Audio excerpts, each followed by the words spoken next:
AEW ROH. ROH may undergo a rebranding.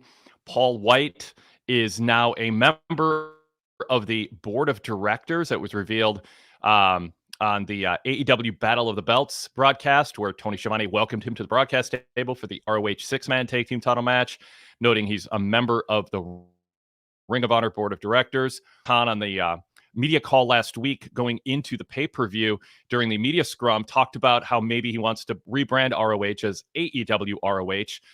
My broad question to you, and then we'll get into more details here, Greg, is ROH worth saving?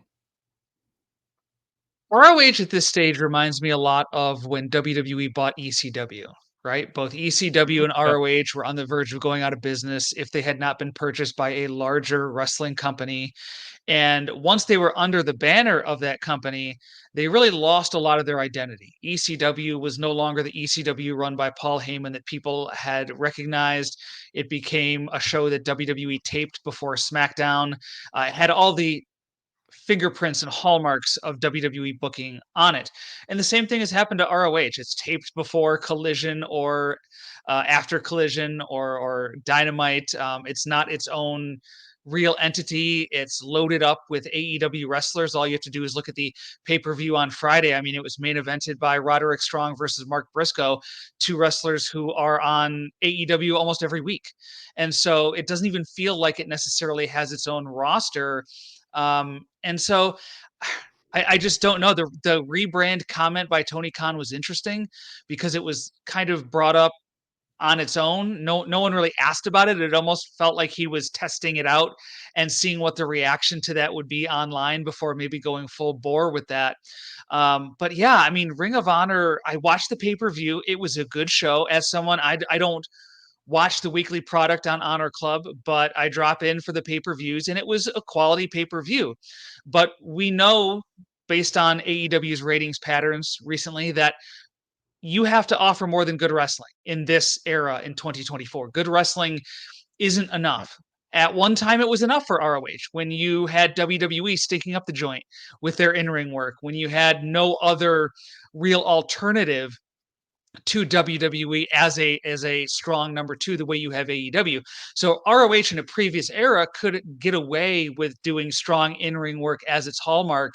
But now when you have the quality of wrestling that you have on WWE, AEW every week, ROH needs to be something more than that or something different, or else I do really question what the purpose of it is at this point, especially if it's not going to be offered on a broad way that people can watch it. I mean, Honor Club, sure, it's great to use it as a way to get people to buy into Honor Club, but it's not going to attract a wider audience doing that.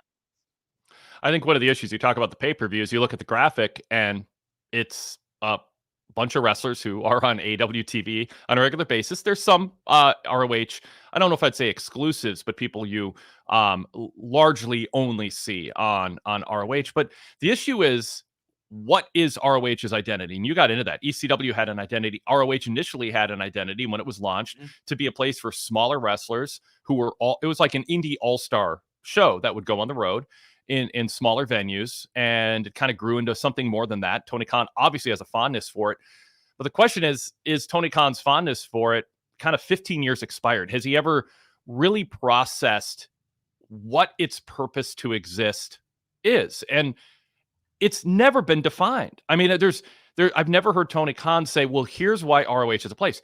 NXT has a place in the WWE system right now because it's a third brand. It's developmental.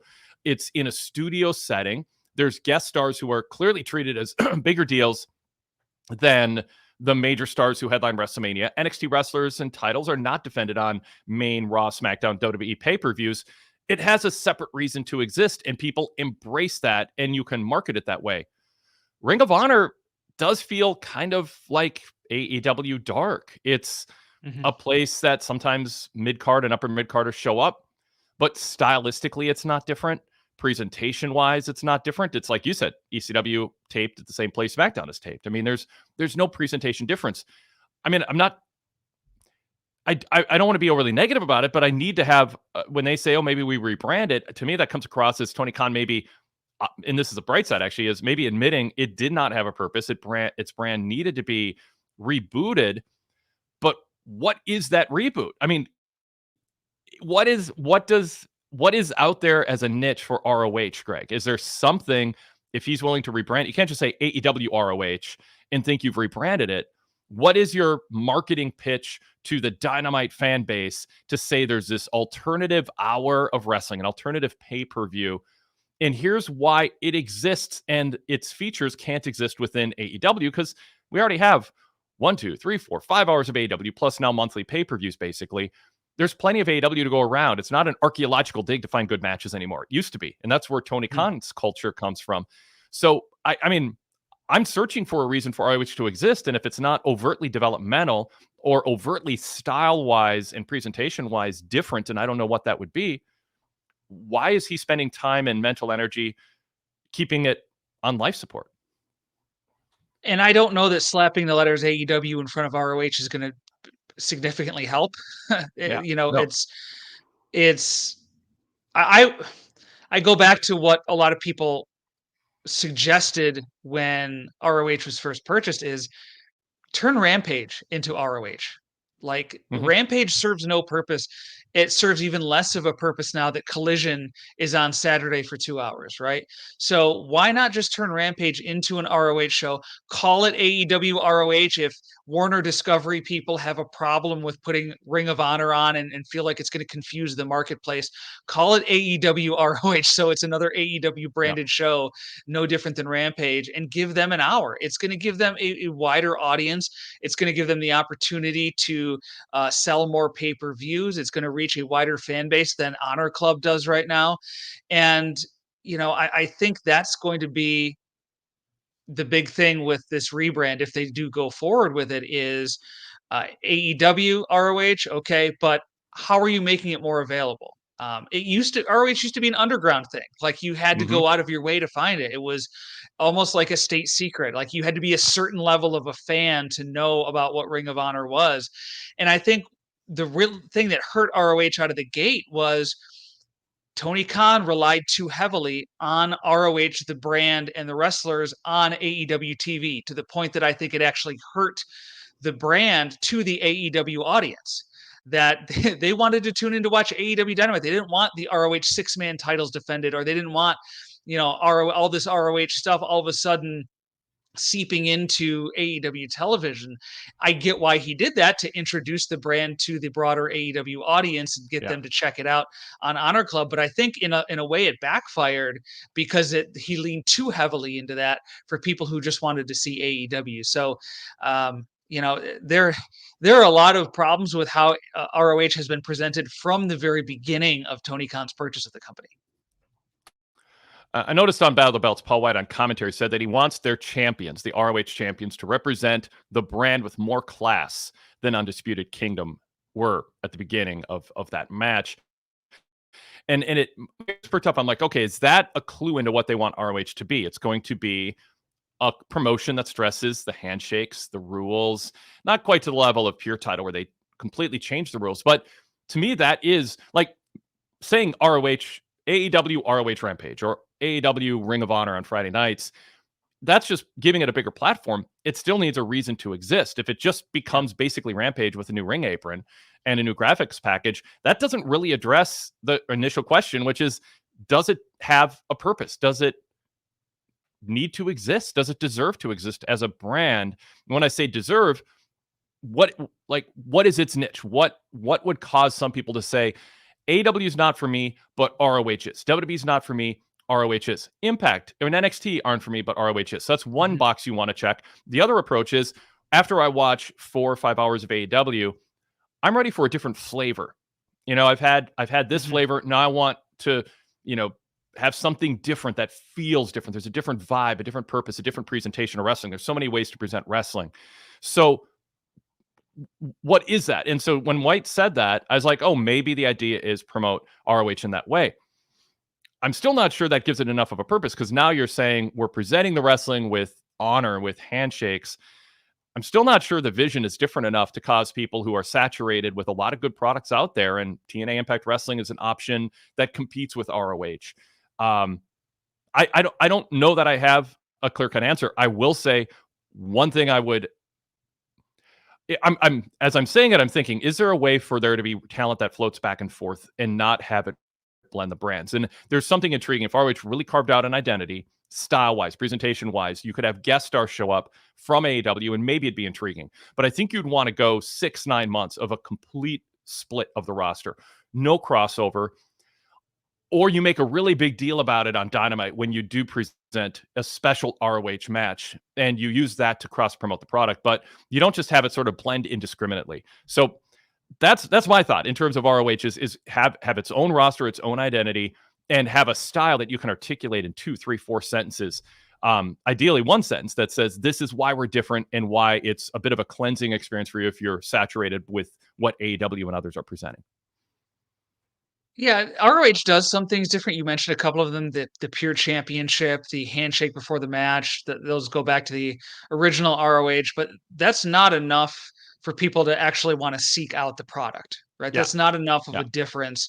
It's nice that they have those little changes and those they offer something a little different, but it's not a big enough difference for people to want to seek out an extra hour of wrestling for those who already watch 4 or 5 hours of AEW, potentially WWE or NXT as well. But I have to laugh at Paul White being appointed to the board of directors because if there's a wrestler who doesn't at all resemble ROH Yeah. historical culture and what Yeah. ROH is, it's Paul White. And that's part of it for me is like I know Tony Khan understands ROH. I know he gets it. I know he was probably a fan of it.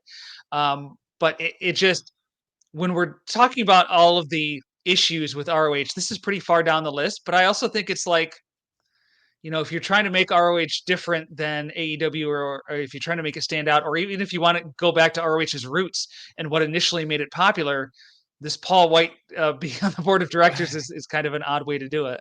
You'd want to establish if let's say ROH is about smaller guys, and it's hard to say that because you're not countering AEW is a lot of smaller guys too compared to the 1980s, 90s WWF style. So you could have Paul White say, I'm a big fan of smaller wrestlers and I'm an advocate for them and always have been, but I don't know that you can build a brand around marketing. These are smaller guys. Like I just, I mean, that's not really a good marketing campaign either. So Greg, I don't know in 12 minutes we can solve this, but I wanted to highlight at least some of the issues with a vague rebranding of ROH and really just shine a spotlight on the issues that it takes some real specifics to make ROH have a reason to exist. And I have not seen signs of that yet. And Paul White and calling it AEW ROH, maybe that works a little bit if you're trying to sell the show to a network, but I don't think it's going to work for fans. And I think they need to think about what's going to work for fans.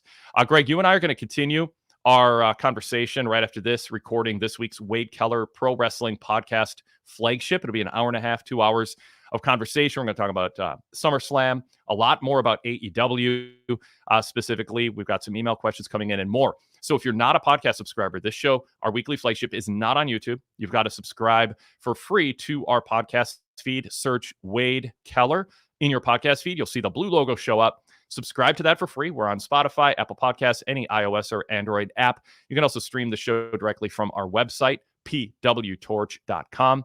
When you search Wade Keller, you'll see a red logo also pop up that otherwise is identical. That's our post-show feed. And we have those post shows available both on YouTube and also on the podcast feed after Raw, Dynamite, and SmackDown, plus other exclusive content to the podcast feed. So we encourage all of you right now, take out your phone, search Wade Keller, and subscribe to the red logo and the blue logo. And then while you're at it, subscribe to the PWTorch Daily Cast by searching PWTorch. Also, one last plug is just our VIP membership that gets you all our free shows ad-free and a whole array of shows, including Greg Parks Out Loud. You can see that logo on the screen where he reads his weekly Pro Wrestling Torch newsletter column, which also, by the way, comes with a VIP membership, our PDF and all text version of the newsletter with exclusive content. Go VIP, pwtorch.com/go VIP. We'll give you all the details you need on how to sign up and have access on Spotify or Patreon, Apple Podcasts. You can sign up with your Apple account, with credit card, debit card, PayPal, or through Patreon. Lots of different portals to become a VIP member and experience the benefits of VIP membership. Greg, always great doing these 12-minute hot takes with you, and we will talk to you in just 2 minutes as we begin recording the weekly Wade Keller Podcast flagship.